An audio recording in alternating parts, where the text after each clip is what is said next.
कक्षा 8 हिंदी की पुस्तक का पाठ 1 ध्वनि सुनेंगे। डाइट उदयपुर के निर्देशन में इस कविता का आलेखन किया गया है अंजना जैन जी द्वारा और समीक्षा की है त्रिभुवन चौबीसा जी ने। आओ कविता सुनते हैं। प्यारे बच्चों नमस्कार, कैसे हैं आप? कुशल तो है ना? आशा करती हूँ आप बिल्कुल स्वस्थ होंगे।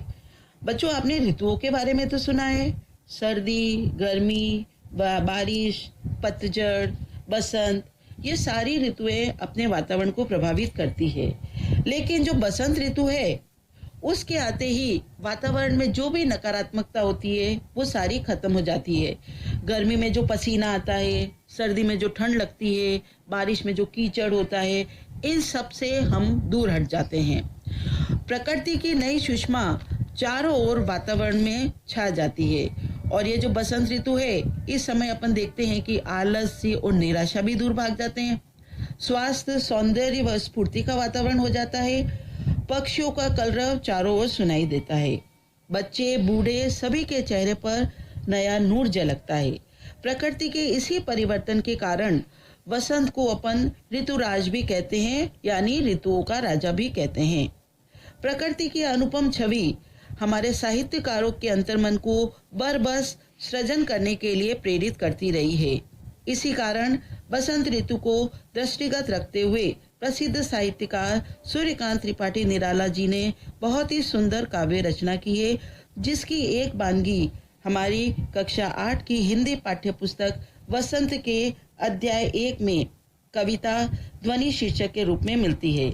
तो बच्चों, आपको इसी कविता के बारे में आज बताया जाएगा। कविता के अध्ययन से पहले बच्चों देखो, हम जान लें कि कवि का परिचय क्या है। कवि सूर्यकांत त्रिपाठी निराला का जन्म दिनांक 11 फरवरी 1896 बसंत पंचमी के दिन पश्चिम बंगाल के मेदिनीपुर जिले में हुआ तथा मृत्यु 15 अक्टूबर 1961 को इलाहाबाद उत्तर प्रदेश में हुई। हिंदी भाषा के महान कवि व लेखक के रूप में आपकी गिनती होती है। इन्होंने हिंदी साहित्य की दोनों विधाओं गद्य व पद्य में अपनी रचनाएं की है। इस कविता में कवि का जीवन के प्रति आशावादी दृष्टिकोण है, क्योंकि जहां आशा है वहां उम्मीद है, और उम्मीद के साथ अगर उत्साह व जोश मिल जाए तो किसी भी कार्य को सफलतापूर्वक पूरा कर सकते हैं। बच्चों, आपने स्वामी विवेकानंद का नाम तो सुना है ना? उन्होंने क्या कहा था? उठो, जागो और तब तक मत रुको जब तक अपने लक्ष्य को प्राप्त न कर लो। आपने ये भी सुना है बच्चों कि जो जागत है वो पावत है, जो सोवत है वो खोवत है। तो बच्चों, आपको पता चल गया है कि किस तरह से अगर अपन सजग और अपने कार्य के करने के प्रति प्रेरित रहेंगे तो कोई भी सफलता हमें आसानी से मिल सकेगी।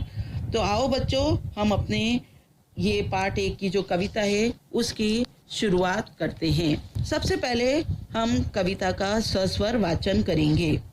अभी न होगा मेरा अंत, अभी न होगा मेरा अंत, अभी अभी ही तो आया है मेरे वन में मृदुल वसंत, अभी न होगा मेरा अंत। हरे हरे ये पात, डालियां कलियां कोमल गात, मैं ही अपना स्वप्न मृदुल कर जगा एक प्रत्युष मनोहर। पुष्प पुष्प से तंद्रालस लालसा खींच लूंगा मैं, अपने नवजीवन का अमृत सहर्ष खींच दूंगा मैं।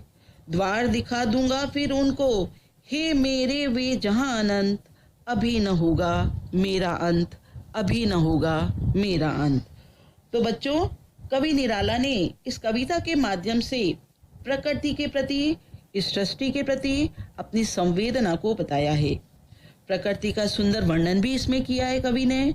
इस कविता की जो भाषा है वो सरल, सहज व भावपूर्ण है।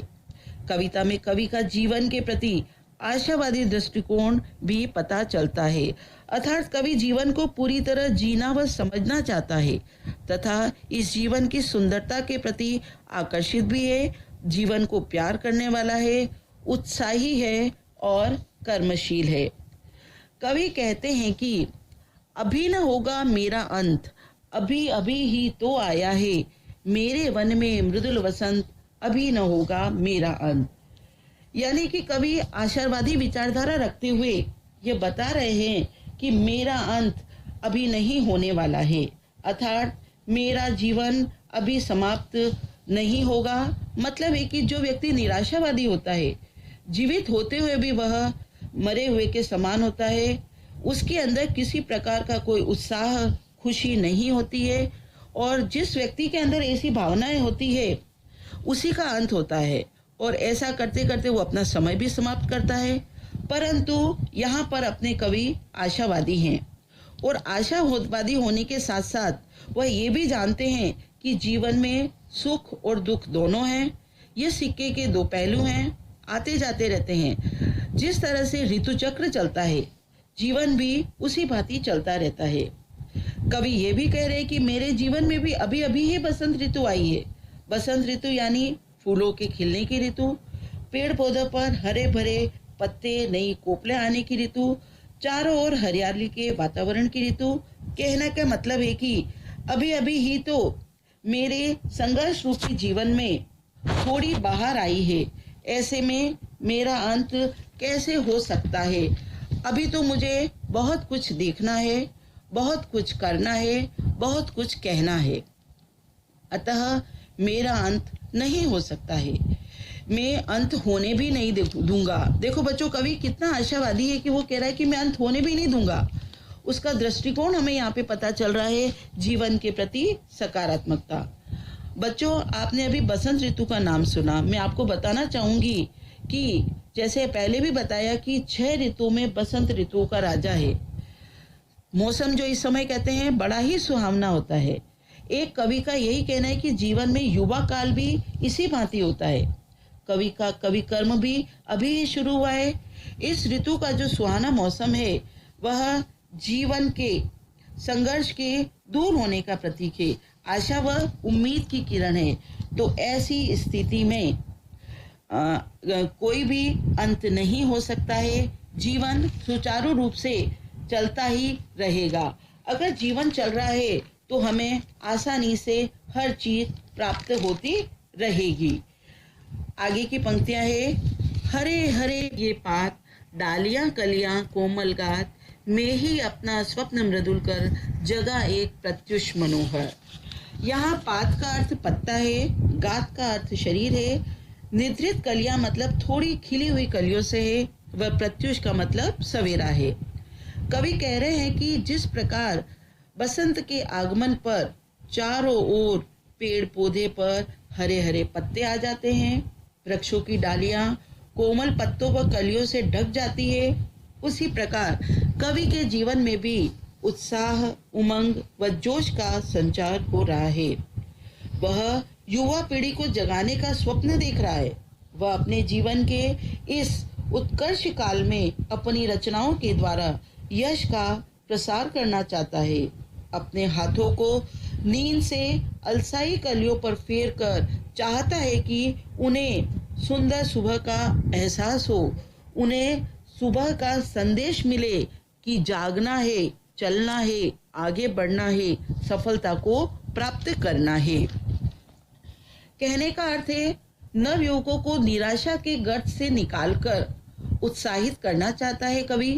तभी कोई नवयुवक सुकर्म करके आगे बढ़ सकेगा, समाज को बेहतर बना सकेगा। कवि अपनी रचना से नवयुवकों को उत्साहित करना चाहता है, सही दिशा निर्देश देना चाहता है, जिससे वे सही रास्ते पर चले। कवि कह रहे हैं कि इस तरह से मैं इस संसार को एक नया सुंदर सवेरे का आगमन करूंगा, जो कि मेरा उद्देश्य है। युवा पीढ़ी को जागृत कर पूरे समाज में सकारात्मकता लाना। कवि प्रकृति का उदाहरण देकर युवा पीढ़ी को सही रास्ता दिखाना चाहता है, उसमें नई ऊर्जा का संचार करना चाहता है। बच्चों देखो, कवि ने कितनी अच्छी बात कही है फूलों के माध्यम से, ऋतु के माध्यम से, कि किस तरह से हमारे आसपास जो वातावरण है उससे हम सीख लेकर के उसको हम देख करके आगे बढ़ सकते हैं। देखो, आप सभी भी जानते हो बच्चों कि सुबह सुबह जब पेड़ों पर फूल खिलते हैं, सूर्य की जो रोशनी होती है वो पेड़ों पर पड़ती है, तो एक अलग ही चमक उनके अंदर अपने को दिखाई देती है। ऐसे लगता है जैसे कि वो सब नई ताजगी के साथ सुबह का स्वागत कर रहे हों। चारों ओर से मनमोहक महक आने लगती है। सूरज को देखकर सूरजमुखी का पुष्प खिल उठता है। एक बच्चों, आपने एक ऑफिस पुष्प का नाम भी सुना होगा। रानी कलर का ये जो पुष्प होता है ना, ऑफिस खुलने का जो समय होता है तब ये फूल खिलता है, वही सुबह 9-10 बजे के आसपास, और शाम को जब 5-6 बजे ऑफिस खत्म होने का समय होता है, उस समय में ये पुष्प मुरझा जाता है। आम बोलचाल में कई बार लोग इसे ऑफिस फ्लावर भी कहते हैं। हम ये कह सकते हैं इसके माध्यम में कि प्रकृति हमें बहुत कुछ सीखने के लिए प्रेरित करती है। इंतजार है तो सही अवसर का, और प्रत्येक दिखाई देने वाली वस्तु से कुछ न कुछ सीखते रहने का। हर चीज हमें सीखने के लिए प्रेरित करती है। कवि यहाँ पर जो कलियां हैं उनके माध्यम से यह कहना चाहता है कि मैं भी अपने सोए हुए सपनों को जीवित करूंगा, क्योंकि मेरे जीवन में भी एक नया सवेरा हुआ है। मैं उस सवेरे से संसार में कुछ नया करने का प्रयास करूंगा, और यहाँ के लोगों का कल्याण हो, नई ऊर्जा का संचार हो, प्रत्येक व्यक्ति अपने कार्य को नई स्फूर्ति से करने के लिए तत्पर हो, ऐसा अपने जीवन का मकसद बनाना चाहता हूँ। कवि यहाँ पे कह रहे हैं कि हर एक का जीवन जो है सकारात्मक सोच के साथ होना चाहिए, क्योंकि सकारात्मक जहाँ होगी तो वो सफलता अपने आप उसके साथ जुड़ जाएगी। कवि ये भी कहता है कि हमारे जीवन का मकसद भी ये होना चाहिए कि हम जिए तो दूसरों के लिए जिए, अपने लिए क्या जिए। बच्चों, आपने एक गाना भी सुना होगा, अपने लिए जिए तो क्या जिए, अपने लिए जिए तो क्या जिए, तू जी ए दिल जमाने के लिए। तो बच्चों, आपको पता चला है कि हमारा जीवन जब ही सार्थक होगा जब हम दूसरों के लिए कुछ कर सकेंगे। बच्चों, कविता की अगली पंक्तियां हैं। पुष्प पुष्प से तंद्रा लालसा सींच लूंगा मैं, अपने नव जीवन का अमृत सहर्ष सींच दूंगा मैं। इन पंक्तियों में कवि हमें यह कहना चाहता है कि हर व्यक्ति के मन में सपने होते हैं और वह सुषुप्तावस्था में होते हैं। समय और परिस्थिति के अनुसार वे करवट बदलते रहते हैं। बाहर आते हैं वो व्यक्ति उन्हें पूरा करने का प्रयास करने लगता है। जैसे अगर कोई आप में से डॉक्टर बनना चाहता है तो उसके लिए क्या क्या करना चाहिए, क्या पढ़ना चाहिए, किन विषयों का अध्ययन करना चाहिए और किन लोगों से हम मिलें ताकि हमें उसके बारे में पूरी जानकारी मिले, इसके बारे में हमें तैयारी अच्छी तरह से करनी होती है, तभी हम अपना स्वप्न पूरा कर सकेंगे। इसके अलावा अगर कोई व्यक्ति यह चाहता है कि वह कवि बने, लेखक बने, तो उसकी भाषा के ऊपर अच्छी पकड़ होनी चाहिए। उसका शब्दकोश है वो उच्च कोटि का होना चाहिए, उसका ज्ञान उसे अर्जन करना चाहिए, पढ़ने लिखने की आदत होनी चाहिए, साहित्य गोष्ठी कवि सम्मेलन में जाना चाहिए उसे, जिससे उसके ज्ञान का अच्छा विकास होगा और वह अपने मकसद को पूरा कर सकेगा। हाँ तो बच्चों, इन पंक्तियों के माध्यम से कवि हमें यही कह रहे हैं कि हमारे जो कर्तव्य हैं, जो अभी सोए हुए हैं, आलस्य लिए हुए हैं, जिन पर अभी अभी नींद का प्रभाव है, तंद्रालय से उनका आलस दूर करना है। जिस प्रकार सवेरा होने पर प्रत्येक पुष्प पल्लवित होता है, सूर्य की रोशनी के साथ उसका आलस दूर भागता है, वह नई चेतना के साथ खिलने का प्रयास करता है, अपने प्रयास में सफल भी होता है, उसी प्रकार कवि भी अपने निराशावादी दृष्टिकोण को दूर हटाकर आशावादी हो रहा है, निद्रा से उठकर अपने कार्य को पूर्ण करने के लिए सजग हो रहा है। वह प्रकृति से सीख ले रहा है कि अगर आप कार्य करना चाहते हैं और पूर्ण लग्न से उसमें जुड़ जाते हैं तो कार्य अवश्य पूर्ण होता है। कहते भी है ना कि मन के हारे हार है तो मन के जीते जीत। अगर आपको पक्का इरादा कर लिया है तो आपको कोई भी नहीं हरा सकता है। एक असफलता आपके आगे की सफलता के लिए नई शक्ति होती है, सीढ़ी का काम करती है। कवि अपनी पंक्तियों के माध्यम से निराशा तथा आलस में डूबे हुए नवयुवकों की नींद भरी आंखों से आलस दूर कर उन्हें जागरूक तथा कर्मशील बनाना चाहता है। कवि उन पुष्प रूपी नवयुवकों को हरा भरा व ताजगी से परिपूर्ण करने हेतु अपने नवजीवन के अमृत से खुशी खुशी सींचने को तत्पर है। कहने का अभिप्राय है कि वह अपनी रचनाओं के द्वारा आलसी, निष्क्रिय तथा निरुत्साहित नवयुवकों के जीवन में आलस्य व उदासी छीन लेना चाहता है, उनके अंदर एक नया जोश व शक्ति भर देना चाहता है। कविता की अगली पंक्तियां है, द्वार दिखा दूंगा फिर उनको, हे मेरे वे जहां अनंत, अभी न होगा मेरा अंत। इन पंक्तियों में बच्चों कवि क्या कहना चाह रहा है कि कवि कहता है कि मेरा मन है कि जिस प्रकार फूल अनंत काल तक अपनी महक व सौंदर्य बिखेरते रहते हैं, उसी प्रकार हर नवयुवक अपने अच्छे कार्यों से देश व समाज के सौंदर्य में अनंत काल तक वृद्धि करे। जीवन में उमंग व आशा से पूर्ण कवि इन पुष्प रूपी नवयुवकों को अपने जीवन का द्वार दिखा देना चाहता है, जिससे फूलों के समान उनका जीवन भी महक उठे। कवि कहता है कि मेरे बसंत रूपी जीवन का अभी अंत नहीं होगा। कर्म जिंदगी का आईना है। कर्म से जीवन का जो आशावादी दृष्टिकोण पनपा है, उसका अंत नहीं होगा। अभी तो शुरुआत है। अभी मुझे और रचनाओं को करना भी बाकी है, जो जीवन के वृक्ष को सिंचित करती हुई जिंदगी में बहार लाएगी।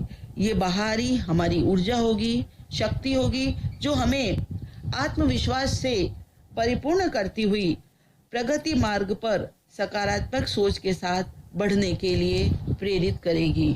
बच्चों, आपने बड़े बड़े लोगों के नाम सुने होंगे, जैसे महात्मा गांधी, पंडित नेहरू, डॉक्टर अब्दुल कलाम आजाद। इसके अलावा और भी कई सारे महापुरुष हुए हैं।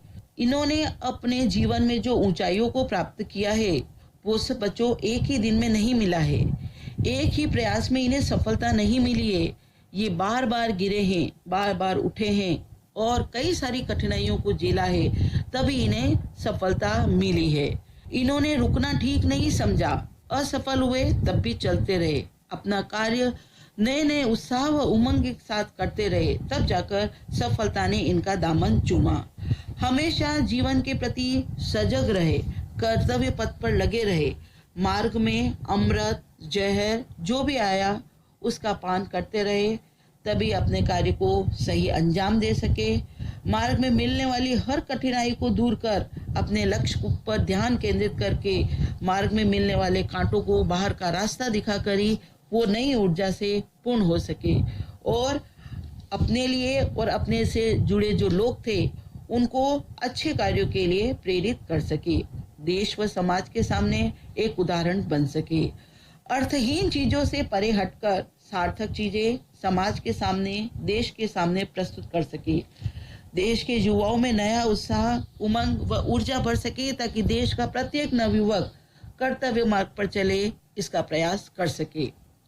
इस तरह कवि निराला कह रहे हैं कि अभी मेरा अंत नहीं होगा, क्योंकि मेरे हृदय में जो अनंत सपने हैं, जो अभी सोए हुए हैं तथा अनंत में बसे हुए भी हैं तथा अभी तक जागृत नहीं हो पाए हैं, उन सपनों को मैं अब जागृत करूंगा, क्योंकि मैं जाग गया हूँ और मैं अभी मेरा अंत भी नहीं होने वाला है। मेरे अंदर एक नया जोश व उत्साह है, कुछ करने की एक शक्ति है, प्रकृति से मिली हुई प्रेरणा है, फूलों से प्राप्त आत्मविश्वास है। अतः मैं अपने प्रयास में कहीं असफल नहीं होऊंगा। इसी तरह संसार के सभी लोगों को भी आशावादी होना चाहिए, अपने प्रयासों को निरंतर करते रहना चाहिए, क्योंकि जिंदगी की रीत भी यही है, हार के बाद ही जीत है। तो बच्चों, आपने अभी सुना सूर्यकांत त्रिपाठी निराला जी द्वारा रचित कविता ध्वनि। शिक्षिका ने कविता का वाचन किया और उसका अर्थ भी समझाया। बच्चों, मुझे बताओ, अभी कौन सा मौसम चल रहा है?